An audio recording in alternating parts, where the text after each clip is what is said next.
എല്ലാ ചങ്ങായിമാർക്കും നമസ്കാരം. കാസിബായിയാണ്. കൂട്ടുകാരെ, കുറേ ദിവസമായിട്ട് കുറേ ആൾക്കാർ എന്നോട് ചോദിച്ചുകൊണ്ടിരിക്കുന്ന ചോദ്യം, ഏകദേശം ഒരു വർഷത്തോളായി ആ ചോദ്യം ചോദിച്ചുകൊണ്ടിരിക്കുന്നത്.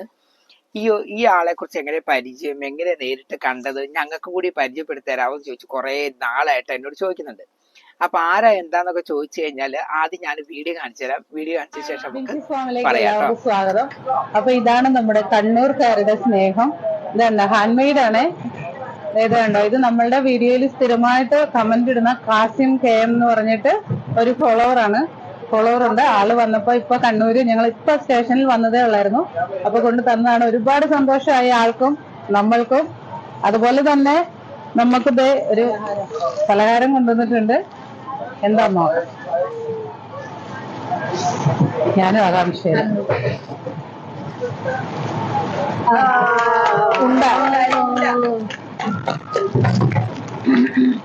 ഇതുണ്ട്.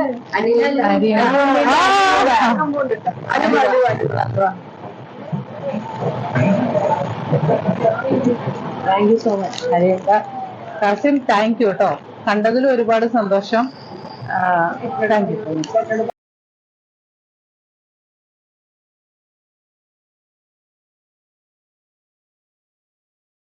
വീഡിയോ ഉണ്ടില്ലേ? അതായത് നമ്മുടെ ബിൻസിസ് ഫാമിലെ ബിൻസി ചേച്ചിയാണ് ഗൈസ്. കാര്യം എന്താ വെച്ച് കഴിഞ്ഞാലേ, ഞാന് ഒറ്റ വാക്കി പറയാനാണെങ്കിൽ എനിക്ക് ഭയങ്കര ഇഷ്ടമുള്ള ഒരു ആളാട്ടോ. സോഷ്യൽ മീഡിയയിൽ കുറച്ച് ആൾക്കാരെ നമ്മൾ നെഞ്ചോട് ചേർക്കൂലേ, അതിനകത്ത് ഏറ്റവും പ്രധാനപ്പെട്ട ഒരാളെ ബിൻസി ചേച്ചി. പിന്നെ മറ്റൊന്നെന്ന് പറഞ്ഞു കഴിഞ്ഞാല് ലിഫി കേരളയിലെ ആനിയമ്മ, മറ്റൊന്ന് നമ്മുടെ കാസർഗോഡുകാരി ഷീനാമ. ഉള്ളതായിട്ട് തന്നെ പറയാം. പിന്നെ ഇവര് മൂന്നും ആരെയാണ് ഏറ്റവും ഇഷ്ടം. വേറെ ആരൊക്കെ ഇഷ്ടം എന്ന് വെച്ചാൽ കുറെ പേര് ഇഷ്ടമുള്ളവരുണ്ട് കേട്ടോ. സത്യം പറഞ്ഞു കഴിഞ്ഞാല് സഞ്ജു മാമ്പ്ര എന്ന് പറഞ്ഞിട്ട് ഒരു ചങ്ങായി ഉണ്ട്. അവനും അവന്റെ അമ്മേന്റെ വീഡിയോ എനിക്ക് ഇഷ്ടമാണ്. അങ്ങനെ ഈ പറഞ്ഞ ഈ കടൽ മച്ചാൻ ആദ്യമൊക്കെ ഭയങ്കര ഇഷ്ടമായിരുന്നു. ഇപ്പൊ എന്തോ കുറെ നെഗറ്റീവ് കാര്യങ്ങളൊക്കെ വന്നപ്പോ എനിക്കും തോന്നി കുറച്ചൊരു അഹങ്കാരം പൊക്കച്ചോ കൂടി പോയോ എന്ന് സംശയമുണ്ട്. അപ്പൊ അതുകൊണ്ട് ലൈഫ് സ്റ്റൈൽ മാറും, അത് നമ്മൾ പറഞ്ഞിട്ട് കാര്യമൊന്നുമില്ല.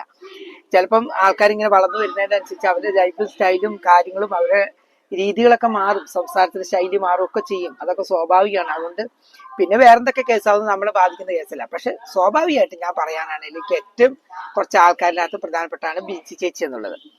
ബിൻസി ചേച്ചി പ്രധാനപ്പെട്ടുള്ള വീഡിയോയിൽ നമുക്ക് ശ്രദ്ധിച്ചാൽ അറിയാം, അവരൊരു പിന്നെ ജെനുവിനായിട്ട് ചെയ്യുന്ന കാര്യങ്ങൾ, വീട്ടിലെ കൃഷിയും കാര്യങ്ങളും, അതായത് ചെറിയ കൃഷിയിൽ നിന്ന് വലിയ കൃഷിക്കാരിയിലേക്കുള്ള അവരുടെ ജൈത്രയാത്രയുടെ കഥകൾ ഓരോന്നും നമ്മളെ അവതരിപ്പിച്ചു തരികയാണ്. ഒരു സ്ത്രീക്ക് എങ്ങനെ മുന്നോട്ട് ജീവിക്കാം, തളർന്നു കടക്കാതെ എങ്ങനെ മുന്നോട്ട് ജീവിക്കാമെന്ന് ഒരു സ്ത്രീക്ക് പറഞ്ഞു കൊടുക്കുന്ന മറ്റൊരു സ്ത്രീ കൂടിയാണ്. ഒരു പ്രചോദനമാണ് ബിൻസി ചേച്ചി എന്ന്. അതുപോലെ തന്നെയാണ് കേട്ടോ നമ്മുടെ ലിഫി കേരളയിലെ ആനിമയാണെങ്കിലും ഷീനാമേന്റെ ആനിമ ഞാൻ ഇതുവരെ കണ്ടിട്ടില്ല. പക്ഷെ എനിക്ക് നേരിട്ട് കാണാൻ പറ്റിയതും എനിക്ക് പരിചയപ്പെടാൻ പറ്റിയതും ബിൻസി ചേച്ചിനാണ്. അതെങ്ങനെയാണെന്ന് ചോദിച്ചു കഴിഞ്ഞാല്, ഞാൻ ആദ്യം ഇവരുടെ വീഡിയോ സ്ഥിരമായിട്ട് കാണുമായിരുന്നു ഒരു ദിവസം. കാരണം ആദ്യമായിട്ട് ഇവരൊക്കെ ആ വീഡിയോ കാണുന്നത് എങ്ങനെ അറിയുമോ, ഒരു മുസ്ലിം പയ്യൻ, ഒരു ദർസിൽ പഠിക്കുന്ന തൊപ്പിയൊക്കെ വെച്ച് മുസ്ലിം പയ്യന്റെ പേരെന്നെന്തോ പറഞ്ഞെനിക്ക് ഓർമ്മയില്ല. ആ പയ്യൻ വന്നിട്ട് ബിൻസി ഫാമിലി വന്നിട്ട് ഒരു ക്യാബേജ് മേടിക്കുകയാണ്. അപ്പൊ ബിൻസി ചേച്ചി ക്യാബേജ് പറിച്ചിട്ട് അവന് കൊടുക്കുന്ന സീന്, അതാണ് എന്റെ മനസ്സിൽ ആ ഫസ്റ്റ് കാണുന്ന ഒരു വീഡിയോ.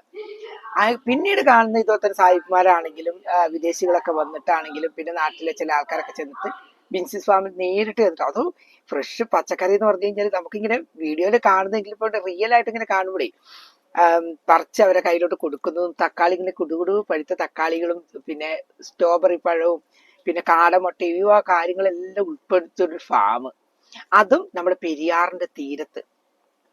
ഞാൻ പറഞ്ഞു വെച്ചാൽ ഒരു സ്വർഗം കാണണമെന്ന് ഞാൻ വിചാരിച്ചിട്ടുണ്ടെങ്കിൽ ഞാൻ ആ ഒരു സ്വർഗം കാണണമെന്ന് ഞാൻ ആഗ്രഹിച്ചിട്ടുള്ളൂ. സത്യം പറയാം, നമുക്ക് ഒരുപാട് നമ്മുടെ വീഡിയോയിൽ പല നാടും പല രാജ്യങ്ങളൊക്കെ കാണാൻ ഉണ്ടെങ്കിലും എനിക്ക് പേഴ്സണലി എനിക്ക് ഭയങ്കര ഇഷ്ടപ്പെട്ട ഒരു ഇതായി. പ്രത്യേകിച്ച് എനിക്ക് പച്ചക്കറി ചെടികൾ പൂക്കളാണ് എനിക്ക് ഏറ്റവും ഇഷ്ടമുള്ള കാര്യങ്ങൾ ഗൈസ്. കാരണം വെച്ച് കഴിഞ്ഞാൽ ഞാൻ കുട്ടിക്കാലത്ത് ഞാനൊരു സ്കൂളിൽ പഠിക്കുന്ന സമയത്ത് 8ലും 9ലും ഒക്കെ പഠിക്കുന്ന സമയം തൊട്ടേ ഞങ്ങൾക്ക് വീട്ടിൽ 3 സെന്റ് സ്ഥലമുണ്ടെങ്കിൽ ആ 3 സെന്റ് സ്ഥലം സൂചി കുത്താൻ പോലും സ്ഥലമില്ലാത്ത അത്രയും ചെടികളും അതിനകത്ത് എന്തെങ്കിലും ഒരു പച്ചക്കറി ആണെങ്കിൽ ഉണ്ടാവും. മരങ്ങളെല്ലാം ഉണ്ടാവും 3 സെന്റ് സ്ഥലം. അടുത്തൊരു കൊച്ചു വീടും ഉണ്ടായിരുന്നു. അതുപോലെ തന്നെയാണ്. അത് കഴിഞ്ഞിട്ട് ഞാനൊരു കുറച്ച് വളർന്ന് 8ലും 9ലൊക്കെ എത്തിയ സമയത്തേക്കും പിന്നെ ആടിനെ മേടിച്ചു, ആടിനെ വളർത്തലായി. അപ്പൊ അങ്ങനെ ഒരു 10 റുപ്യക്ക് എങ്ങനെയും കിട്ടുന്ന രീതിയിലും പിന്നെ ഞാൻ അന്നേ എനിക്ക് ഇതൊക്കെ ഭയങ്കര ഇഷ്ടമായി മാറിയിട്ടുണ്ടായിരുന്നു. അപ്പൊ ഞങ്ങളുടെ നാട്ടില് ഞങ്ങളുടെ പുഴയറമ്പ് പുഴയുടെ സൈഡിൽ കുറച്ച് വേനൽക്കാലം ആകുമ്പോൾ വെള്ളമൊക്കെ അങ്ങനെ വറ്റി വറ്റി പോകുന്നതനുസരിച്ച് പുഴയുടെ ഇറമ്പുകളില്ലേ, പുഴയുടെ സൈഡ് ഭാഗം, അവിടെ മണ്ണും മണലും കയറിയത് എക്കലൊക്കെ ചേർന്ന ഒരു സ്ഥലം ഉണ്ടാവും. അപ്പൊ അവിടെ എന്താ വെച്ച് കഴിഞ്ഞാൽ നിറച്ചും നല്ല ഫലപുഷ്ടിയായ മണ്ണൊക്കെ ആയതുകൊണ്ട് തന്നെ ഞങ്ങളൊക്കെ ആ സമയത്ത് ചെറിയ ഓലയും ഒക്കെ കെട്ടി വരഞ്ഞ് കെട്ടി ചെറിയ, കാരണം പശു ആടുകളൊക്കെ വരുന്നുണ്ട്, വരിഞ്ഞ് കെട്ടിയിട്ട് ഞങ്ങൾ പച്ചക്കറി നടും. പയറ്, ചീര, വെണ്ടയ്ക്ക, പാവയ്ക്ക, വഴുതനങ്ങ, എന്ത് വേണ്ടത് നമുക്ക് പറ്റിയ പച്ചക്കറികളൊക്കെ നമ്മൾ ആ സമയത്ത് നടും കേട്ടോ. വൈകുന്നേരം സ്കൂൾ വിട്ട് വന്നിട്ട് പിന്നെ ഈ അവിടെ ചെറിയ കുഴി കുത്തും, കുഴി കുത്തിയിട്ട് വെള്ളം എടുത്തിട്ട് അതിന് നനച്ചു കൊടുക്കും. പിന്നെ എന്താ, പിന്നെ സ്കൂൾ കൂട്ടി കഴിഞ്ഞാൽ ഇത് തുടരും. അപ്പൊ അങ്ങനെയൊക്കെ നമ്മുടെ കുട്ടിക്കാലത്ത് തൊട്ടേ എനിക്ക് ഇതിനോടൊക്കെ ഭയങ്കര താല്പര്യമുള്ള ഒരാളായിരുന്നു. പിന്നെ ഈ പറഞ്ഞ മാതിരി ഓരോ കെട്ടൊക്കെ ഉണ്ടാക്കിയിട്ട് നമ്മൾ അയൽവാസികളൊക്കെ ഓരോരുത്തർ മേടിക്കും, പിന്നെ കടയിലും കൊണ്ടു കൊടുക്കും. പയറൊക്കെ എന്തോരം ഉണ്ടാകണമെന്ന് എനിക്ക് അറിയില്ല, അതൊക്കെ എനിക്ക് ചിന്തിക്കാൻ പറ്റുന്നില്ല അന്നത്തെ ഒരു നമ്മുടെയൊക്കെ ജീവിതം എന്ന് പറഞ്ഞു കഴിഞ്ഞാല്. പക്ഷെ അന്ന് തൊട്ടേ എനിക്ക് ഇതിനോടൊക്കെ ഭയങ്കര. പിന്നെ നമ്മള് സ്ഥലമൊക്കെ മേടിച്ച് ആ നാട്ടിൽ നിന്ന് ഞങ്ങൾ പുതിയങ്ങാടിക്ക് വന്നതിന് ശേഷമാണ് വീട്ടുമുറ്റത്തൊക്കെ അത്യാവശ്യം ചെടികളും പച്ചക്കറികളൊക്കെ നടുവായിരുന്നു. പിന്നെ ഞാൻ അവിടുന്ന് നമ്മുടെ നാട് വിട്ടതിന് ശേഷം ഇതെല്ലാം എന്റെ മനസ്സിൽ കിടക്കുന്നുണ്ട് എന്നല്ലാണ്ട് പിന്നെ എനിക്ക് പറ്റുന്നില്ല. പിന്നെ ഈ പറഞ്ഞ കൊറോണ കാലത്ത് ഞാൻ അത്യാവശ്യം ചെടികളും എന്നെ കൊണ്ട് പറ്റുന്ന രീതിയിലൊക്കെ വീണ്ടും നട്ട് വെച്ച്. എനിക്കങ്ങനെ മുറ്റമൊക്കെ വെറുതെ കിടക്കുന്നൊന്നും എനിക്കിഷ്ടമല്ല. എന്തെങ്കിലും നട്ട് അവിടെ ഇവിടെ നട്ട് വെച്ച് അതിന് വെള്ളം നനച്ച് അതിന് ചെടി പൂ വരുന്നൊക്കെ എനിക്ക് ഭയങ്കര ഇഷ്ടമല്ല. എൻ്റെ വീഡിയോയിലൊക്കെ നിങ്ങൾ കണ്ടിട്ടുണ്ട് ഇതൊക്കെ. ഇപ്പോൾ സത്യം പറഞ്ഞാലും ഒന്നുമില്ല. പിന്നെ അത് ഈ പറഞ്ഞാൽ ഞാൻ അവിടെ നിന്ന് പോന്നിട്ട് ഇവിടെ താമസിച്ച സമയത്ത്, റെയിൽവേയിൽ ജോലി ചെയ്യുന്ന സമയത്ത് ഇവിടെ അടുത്ത് എവിടെയെങ്കിലും താമസിക്കുന്നത്, അവിടെ ഒരു തുള്ളി മിറ്റം ഉണ്ടെങ്കിൽ അവിടെ കൊണ്ടുപോയിട്ട് ഞാൻ തക്കാളി നട്ടിട്ട് പറിച്ചിട്ട് ഞാൻ ഇവിടുന്ന് റെയിൽവേ സ്റ്റേഷനിൽ ജോലി ചെയ്യുന്ന സമയത്ത് ഞങ്ങളിവിടെ അടുത്ത് ഒരു റൂം എടുത്ത് താമസിക്കുമല്ലോ, അവിടെ മുറ്റത്ത് കുഞ്ഞു മുറ്റത്ത് വരെ ഞാൻ ചെറിയ കവറിലൊക്കെ പാക്കറ്റിൽ തക്കാളി അതും ഇതൊക്കെ നട്ടിട്ട് അത് പറിച്ച് ഞാൻ ഇവിടുന്ന് 4-5 കിലോ തക്കാളി ഞാൻ വീട്ടിലോട്ട് കൊണ്ടുപോയിട്ടുണ്ട്.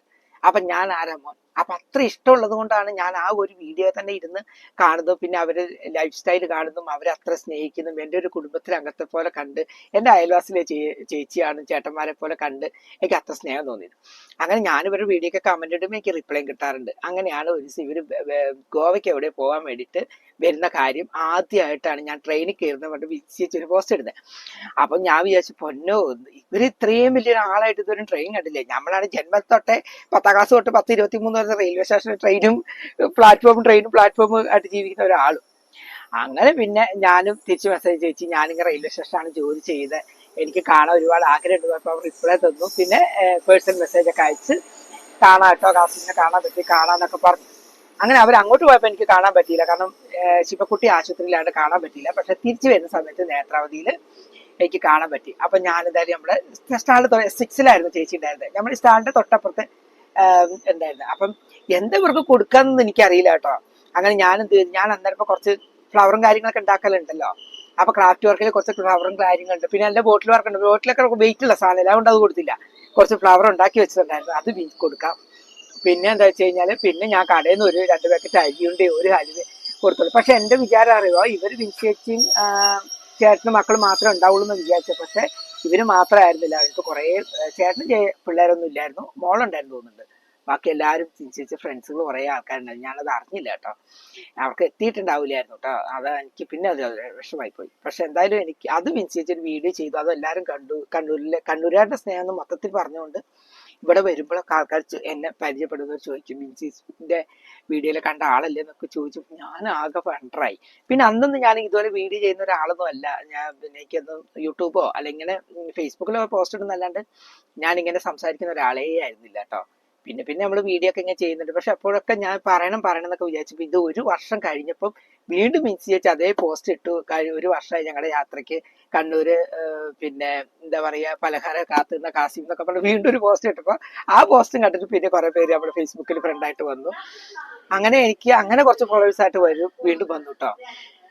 അപ്പം അവർക്ക് ഒരുപാട് ഫോളോവേഴ്സ് ഉള്ള വലിയ അവാർഡുകളൊക്കെ ഏറ്റേറ്റ് വാങ്ങുന്ന, എന്ത് പറയുന്നു, നമ്മുടെ മഞ്ജുവാരുടെ കയ്യിൽ നിന്ന് വരെ എന്താ അടുത്ത് പോയി നിന്ന് സംസാരിച്ച് മഞ്ജു വന്നു മറ്റേ തോന്നുന്നുണ്ട്. അപ്പൊ അത്രയ്ക്ക് ഇതുള്ള ഒരു ആർട്ടിസ്റ്റ് ഒരാളാണ് ബിൻസി ചേച്ചി. അപ്പൊ ഒരു ദിവസം കൊണ്ട് പൊട്ടിമുളച്ചതല്ല ബിൻസിസ് ഫാം എന്നുള്ളത്. ഏകദേശം അവരുടെ എല്ലാ കഥകളും കേട്ട് എനിക്കറിയാം. അങ്ങനെ ബിൻസിസ് ഫാം എന്ന് പറയുന്നത് നമ്മുടെ പുഴയിലെ എന്താ പറയാ നമ്മുടെ പെരിയാറിന്റെ തീരത്തിലെ ബിൻസിസ് ഫാം അവരുടെ ഒരു വാടകയ്ക്ക് എടുത്തതായിരുന്നെന്നും അതിന്റെ കാലാവധി കഴിഞ്ഞെന്നും അതിന്റെ പൈസ അവർക്ക് നഷ്ടം വന്നു തുടങ്ങിയപ്പോൾ അത് തിരിച്ച് അവർ കൊടുത്തിട്ട് അവർ സ്വന്തമായിട്ട് ചെറിയൊരു വീടും സ്ഥലമൊക്കെ മേടിച്ച് അവിടുന്ന് വീട് മാറി താമസിക്കുന്നുണ്ട്.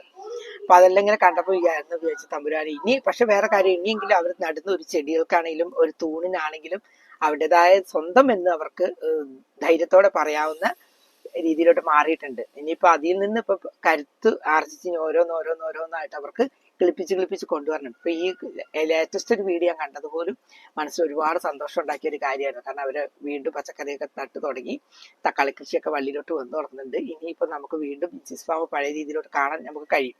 എന്തെങ്കിലേക്ക് തീർച്ചയായിട്ടും പോയി കാണണം. ഞാൻ ഒരുപാട് വട്ടം പറഞ്ഞിട്ടുണ്ട്, വിളിച്ചു പറഞ്ഞ എന്തെങ്കിലും വായോന്ന് പറഞ്ഞിട്ടുണ്ട്.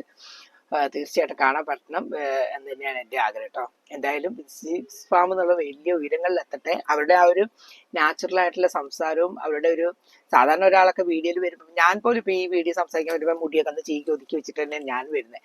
പക്ഷെ അത്ര പോലും ഇല്ല, അവരെങ്ങനെയാണോ കൃഷിയിലോട്ട് ഇറങ്ങുന്നത് ആ രീതിയിൽ തന്നെ വന്ന് സംസാരിച്ച് ഇത്രയും ഫോളോവേഴ്സിനെയൊക്കെ മേടിച്ച് ഒരുപാട് അവാർഡുകളൊക്കെ മേടിച്ച് പോകുന്ന ഒരാളാണ് ബിൻസി ചേച്ചി. കട്ടയ്ക്ക് നിൽക്കുന്ന നമ്മുടെ ജെയിംസ് ചേട്ടന് സല്യൂട്ട് കൊടുക്കണം. ജെയിംസ് ചേട്ടന് ഇത്രയും കട്ടയ്ക്ക് നിൽക്കുന്നില്ലായിരുന്നു എങ്കിൽ ബിൻസിസ് ഫാം എന്നൊരു സംഭവം അവിടെ ഉണ്ടാവില്ല. ഒറ്റയ്ക്ക് ഒരാളെ കൊണ്ട് പറ്റില്ല. ബിൻസി ചേച്ചിയും പിന്നെ മക്കളും നമ്മുടെ ഒരു മക്കളോട് ഇങ്ങോട്ട് വന്ന് പറയുമ്പോൾ അങ്ങോട്ട് പോകുന്ന മക്കളാണ്.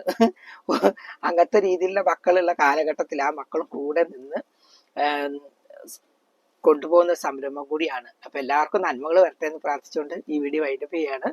എന്തെങ്കിലും ബിൻസിസ് ഫാമിൽ പോകാൻ പറ്റും, ഞാൻ അവിടുത്തെ വിശേഷങ്ങളൊക്കെ എന്തായാലും നിങ്ങളെ കാണിച്ചു തരും. പുതിയ വീഡിയോയിൽ കാണാം. ബൈ.